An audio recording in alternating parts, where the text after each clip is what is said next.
യുവനടിയുടെ പീഡന പരാതിയെ തുടർന്ന് സംവിധായകൻ രഞ്ജിത്ത് കഴിഞ്ഞ ദിവസം രാത്രിയിലാണ് അറസ്റ്റിലായത്.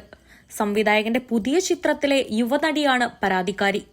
മുൻപും ഇത്തരം കേസുകൾ രഞ്ജിത്തിന്റെ പേരിൽ ആരോപിക്കപ്പെട്ടിട്ടുണ്ട്. ബംഗാളി നടിയടക്കം രഞ്ജിത്തിനെതിരെ പരാതിയുമായി എത്തിയിരുന്നു. സംവിധായകന്റെ അറസ്റ്റ് വലിയ വിവാദവും ചർച്ചയുമായ സാഹചര്യത്തിൽ ഒരു മാധ്യമപ്രവർത്തകൻ രഞ്ജിത്തിനെക്കുറിച്ച് പറഞ്ഞ വാക്കുകളാണ് ഇപ്പോൾ ശ്രദ്ധ നേടുന്നത്. ഭാര്യയോട് പോലും മര്യാദയില്ലാതെ പെരുമാറുന്നയാളാണ് രഞ്ജിത്ത് എന്ന് അദ്ദേഹം പറയുന്നു. ധാർഷ്ട്യമായിരുന്നു രഞ്ജിത്തിന്റെ മുഖമുദ്ര. ധാർഷ്ട്യത്തിന്റെ മറവിൽ കലാരംഗത്തും വിജയിക്കാമെന്ന് തെളിയിച്ചത് രഞ്ജിത്താണ്. ഇയാളെ സഹിക്കാൻ കഴിയാത്തതുകൊണ്ട് ഒരു കാലത്ത് മോഹൻലാലും മമ്മൂട്ടിയുമൊക്കെ ഇയാളുടെ ഫോൺ കോൾ എടുക്കുകയോ ഒരു തരത്തിലുള്ള സമ്പർക്കമോ വെച്ച് പുലർത്തിയിരുന്നില്ല.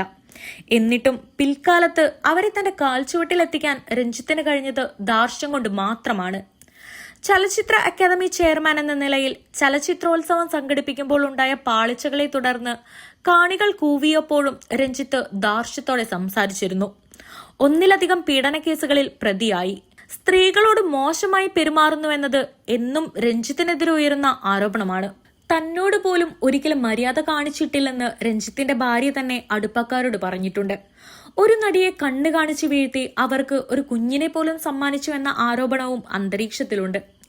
ആ നടിയുടെ ജീവിതം തന്നെ ഇല്ലാതാക്കിയത് ഇയാളുടെ ധാർഷ്ട്യമാണെന്ന് സിനിമാക്കാർ പരസ്പരം പറയുന്നു. 2 പീഡനക്കേസുകൾ രഞ്ജിത്തിനെതിരെ ഉണ്ടായിട്ടുണ്ട്. പാലേരി മാണിക്യം ഒരു പാതിരാ കൊലപാതകത്തിന്റെ കഥ സിനിമയുടെ ലൊക്കേഷനിൽ വെച്ച് തന്നെ പീഡിപ്പിക്കാൻ ശ്രമിച്ചുവെന്ന് ഒരു ബംഗാളി നടി ആരോപിച്ചതായിരുന്നു ഒന്ന്. കോഴിക്കോട് സ്വദേശിയായ യുവാവ് രഞ്ജിത്ത് തന്നെ ബാംഗ്ലൂരിൽ ഹോട്ടൽ മുറിയിൽ കൊണ്ടുപോയി പീഡിപ്പിച്ചു എന്നത് മറ്റൊരു പരാതി.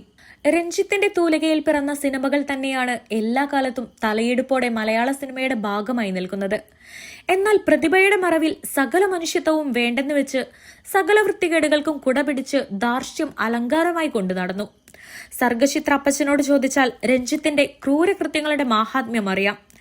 ചലച്ചിത്ര അക്കാദമി ചെയർമാനായി പ്രവർത്തിക്കുന്ന സമയത്ത് ഔദ്യോഗിക കൃത്യനിർവഹണത്തിനിടയിൽ പോലും മദ്യപിച്ച് ലക്കുകെട്ടാണ് വേദിയിലെത്തിയത്. നടൻ അഗസ്റ്റിനും ഗിരീഷ് പുത്തഞ്ചേരിയുമാണ് അല്പമെങ്കിലും രഞ്ജിത്തിനെ മനസ്സിലാക്കി സഹിച്ചവർ. ഒടുവിൽ ഗിരീഷ് പുത്തഞ്ചേരി ശപിച്ചുകൊണ്ട് രഞ്ജിത്തിൽ നിന്നും അകന്നു മാറി. അഗസ്റ്റിന്റെ മരണത്തോടെ ആരും നിയന്ത്രിക്കാൻ ആളില്ലാതെയായി.